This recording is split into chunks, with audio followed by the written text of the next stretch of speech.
Hello, welcome back to the Grey Script and Everything in Between podcast with me, Ellie. This is episode 21, and in the last two episodes we've spoken about how the mind is shaped, why we cope the way we do, and how cycles are passed down, especially through relationship and family systems. So today is different. Today is not about understanding why anymore. Today is about how we change it. So this episode is about rewiring safety in your body and rebuilding self-worth, not as an idea, but as a lived experience. You don't heal by pushing harder, you heal by feeling safer. So if you've watched the last two episodes and you have done a lot of thinking, you should be in the right place to do this. So what safety actually means? Safety is not the absence of danger. Safety is the absence of constant alert. Many people say, I don't feel unsafe, I just feel tired. I don't feel anxious, I just can't relax. That is lack of safety. If your nervous system learned early that love was conditional, emotions weren't welcome, and you had to adapt to survive, then your body stays braced, even when life is calm.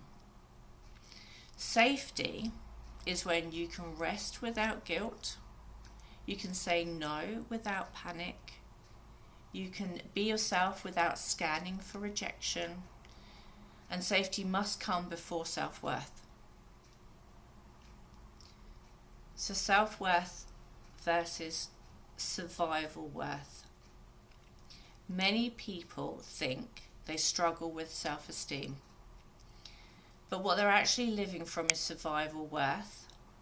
Survival worth says, I'm worthy if I'm useful, I'm worthy if I'm needed, I'm worthy if I don't cause problems, I'm worthy if I stay small or stay strong. True self-worth says, I am worthy even when I rest. I am worthy even when I disappoint. And I am worthy when I choose myself.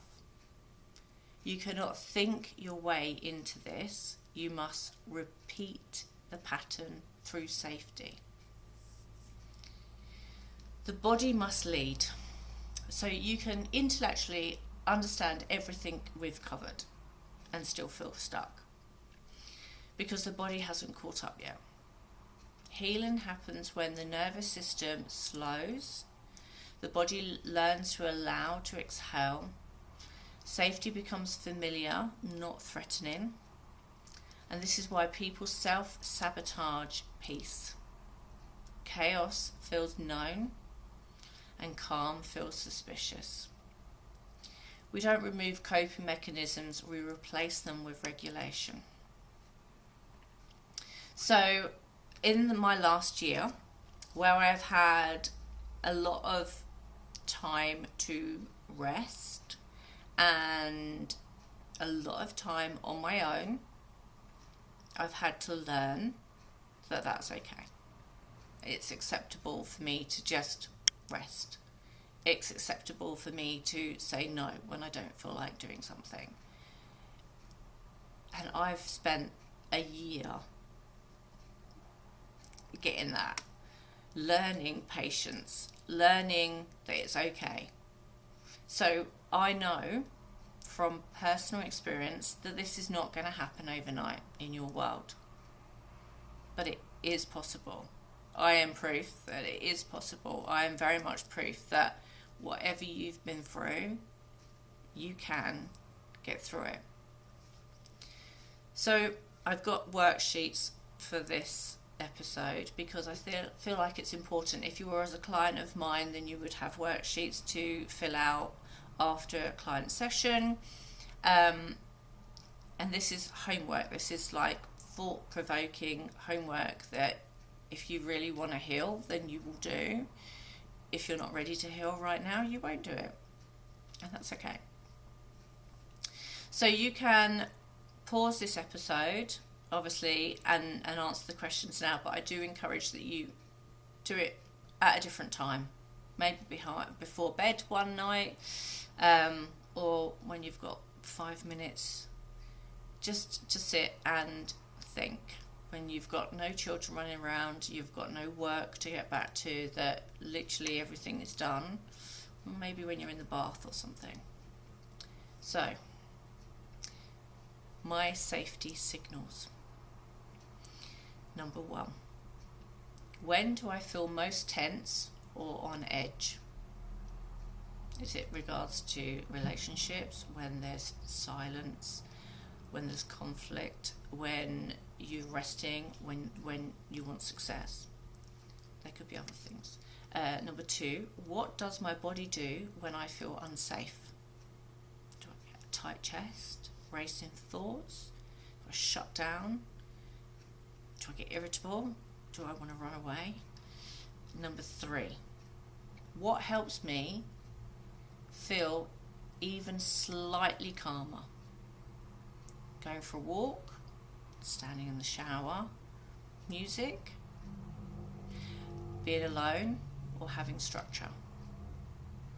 This isn't about fixing, it's about listening.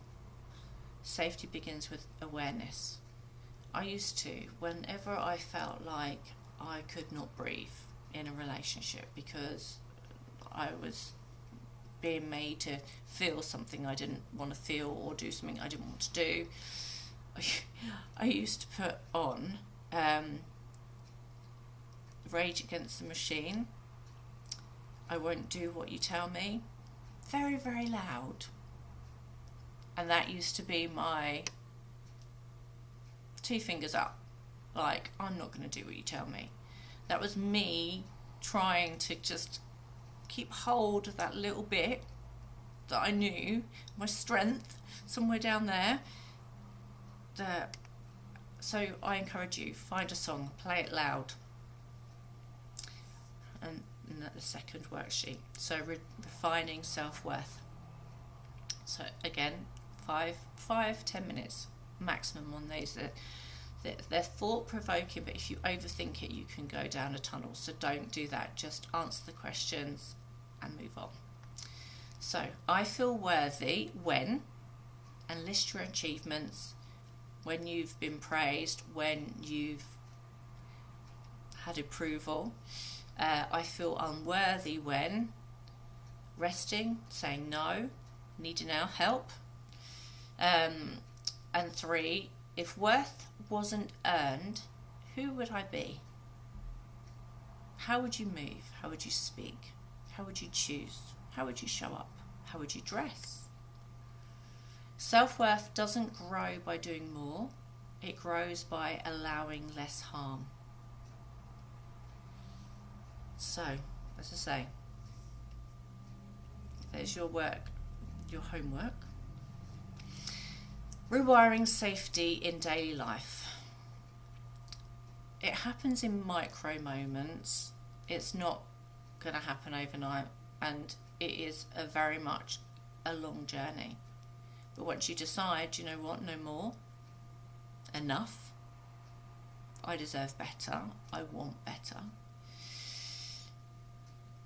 These are your little things. Keeping promises to yourself. So never ever cancelling something that you want to do for someone else. Leaving situations that drain you and people. And that could be on social media. Like, if you have to block everyone or unfriend everyone for your social media scroll to be happy and pleasurable, then do it. Speak kindly to yourself. Stop calling yourself an idiot, hard, all the things, stupid, because you're not at all. You remember, your subconscious only believes what you tell it. Doesn't know right from wrong, doesn't know anything. It only believes purely the information that you give it. And if you're always putting yourself down to it, then you're going to believe, and then your actions are going to be because of what your subconscious thinks, and then the results will be from your actions, from your thoughts. Slowing down without explanation. If you want to sit on the sofa on a Saturday afternoon and catch up on something, listen to music, read, then you can. You don't need anyone's permission. Choosing consistency over intensity. I'll leave that one for your interpretation. Safety is built when your words match your actions and when your body learns, I'm not abandoning myself anymore.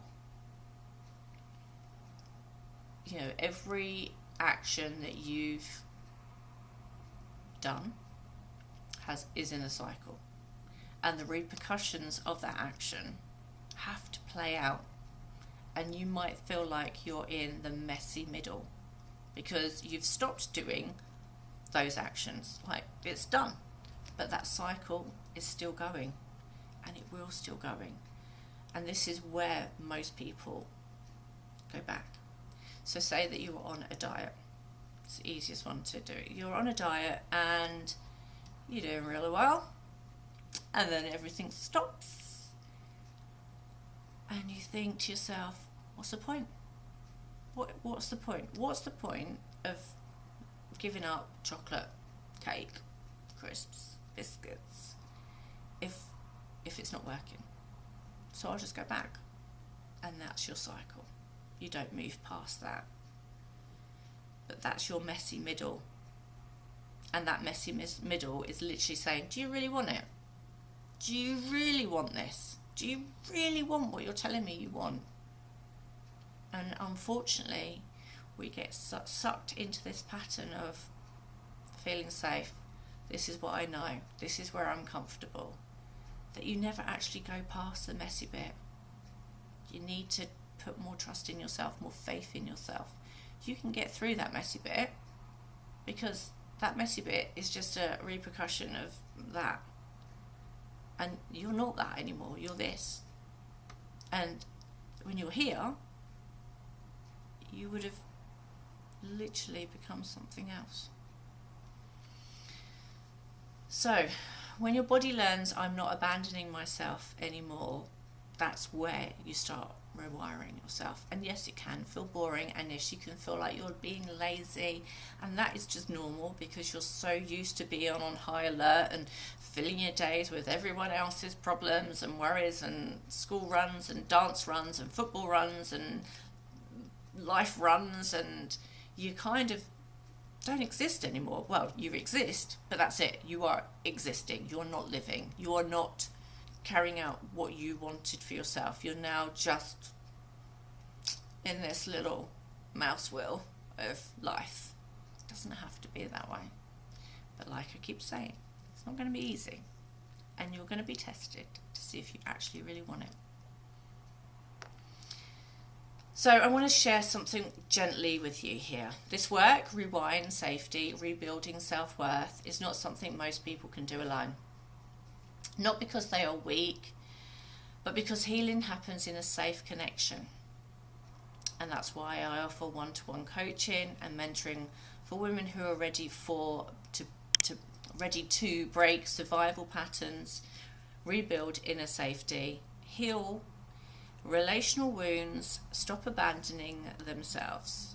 This is not surface level coaching. This is nervous system aware, trauma informed and deeply human work. So if something in this episode landed with you, you don't need to rush. Just know support exists. I am here. There is a coaching program that will help. Before we close, I want to touch on something important.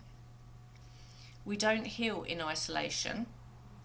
We live inside collective belief systems. Women must endure. Rest is lazy. Pain makes you strong. Love requires sacrifice. These beliefs are inherited and not chosen. In the next episode, we will explore collective consciousness, ancestral patterns, social conditioning, and how to opt out without guilt. Because healing yourself is also healing forward. So, until next time, really have a think. Is this where you really want to be? Do you want to move forward now? I'll see you next week.